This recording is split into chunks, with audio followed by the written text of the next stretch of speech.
اسی لیے فرمایا گیا کہ قولوا قولا سدیدا۔ ایک مرتبہ ایسے ہی موقع پر حضرت معاذ بن جبل رضی اللہ تعالی عنہ، ان سے ہم پوری طرح متعارف ہو چکے ہیں، ایک بڑی طویل حدیث ان کی ہم پڑھ چکے ہیں، ان کے سامنے یہی بات آئی تو انہوں نے حیرت سے کہا کہ حضور کیا جو کچھ ہم باتیں کرتے رہتے اس پر بھی ہمارا مواخذہ ہوگا؟ فرمایا شغلت کا منہ گیا معاذ، یہ بڑے پیار بھرے انداز کی بات ہوتی ہے، اے معاذ تمہیں تمہاری ماں روئے، یہ وہاں کا محاورہ تھا جو بہت ہی اپنائیت والی بات ہوگی، اس میں ملامت کا ایک انداز۔ میں تو سمجھتا تھا کہ تم بہت دین کا فہم رکھنے والے ہو۔ اس کے بعد آپ نے فرمایا لوگوں کو جہنم میں منہ کے بل گرانے والی چیز سب سے زیادہ زبان کی کھیتیاں ہیں، حصائد السنتکم، زبان سے جو لفظ نکلتا ہے وہ ایک بیج بن کر آخرت کی سرزمین میں بویا جاتا ہے۔ اب اگر برا ہے تو کانٹے دار پودا اس سے نکلے گا، جھاڑ جھکاڑ، اور یہ تمہیں جا کر پھر کاٹنا ہوگا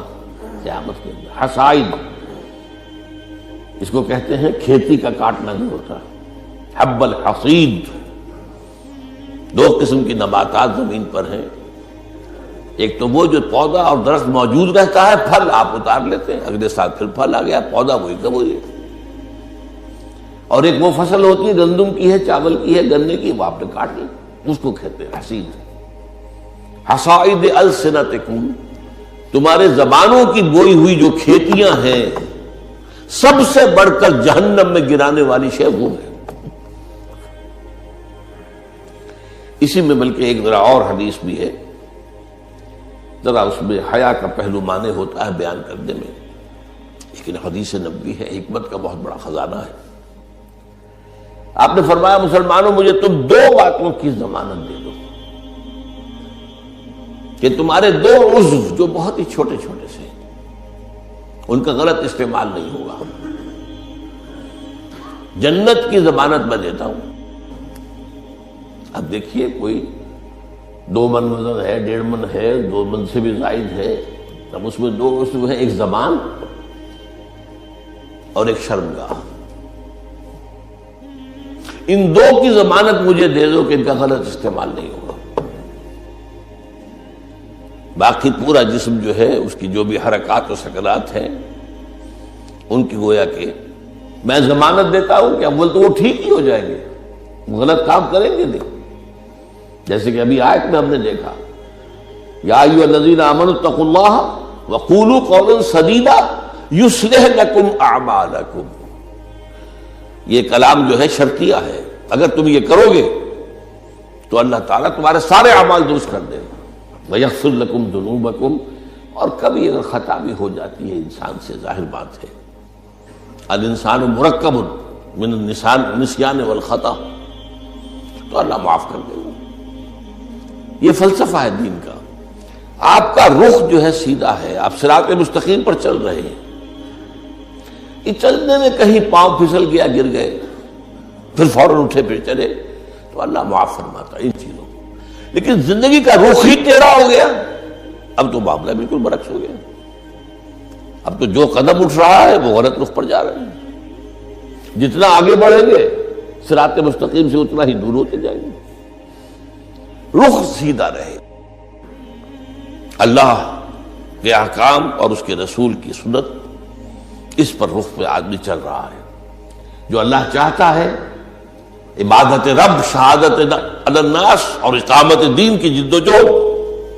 اس میں انسان لگا ہوا۔ اب خطا ہو گئی، غلطی ہو گئی، لغزش ہو گئی، کیونکہ مجھے یاد ہے آج تک اپنا ایک واقعہ میڈیکل کالج کے 5th ایئر کا، ذرا دیر ہو گئی تھی، فرسٹ لیکچر ہمارا ہوتا تھا جو سرجری کا، ڈاکٹر امیر الدین وہ بڑے سخت تھے، 5 منٹ کی مہلت دیا کرتے تھے، اس کے بعد دروازے بند، اس کے بعد آپ آئیں گے تو پھر آپ داخل نہیں ہو سکتے۔ تو میں تیز چل رہا تھا، بارش ہوئی تھی، سائیکل پر تھا، سائیکل پھسلی میں گرا، گرتے ہی بجلی کے مانند اٹھا، مجھے آج بھی یاد ہے کہ میں حیران ہوا کہ میں جب اٹھ چکا تھا تو مجھے معلوم ہوا کہ میں گرا تھا۔ یہ ایک کیفیت ہوتی ہے کہ آدمی جو ہے، ایک یہ ہے کہ گرا تو پڑا ہے وہاں پر، تو ایک تو یہ ہے کہ گناہ کے اوپر ڈیرا لگا لیا جائے، ایک یہ ہے کہ گناہ ہو گئے فوراً اٹھے، جس کو سورہ نساء میں کہا گیا ہے ثم یتوبون من قریب، فوری طور پر اگر توبہ کر لیں تو اللہ تعالیٰ لازماً انما التوبۃ علی اللہ للذین یعملون السیئات ثم یتوبون من قریب، کوئی گناہ تو ہو گیا، خطا تو ہو گئی، فوراً توبہ کر لے، اللہ تعالیٰ صاف کر دے گا فوراً، اللہ نے اپنے ذمے لیا ہے۔ دے کے حضور آکھن منگتے دی خیر ہووے، دے کے حضور آکھن منگتے دی خیر ہووے، منگتا کبے سخی دے، منگتا کبے سخی دے، بوہے دی خیر ہووے، دے کے حضور آکھن منگتے دی خیر ہووے، دے کے حضور آکھن۔ اور جنت بڑی جگہ لگیا جڑی جگہ تے، جنت بڑی جگہ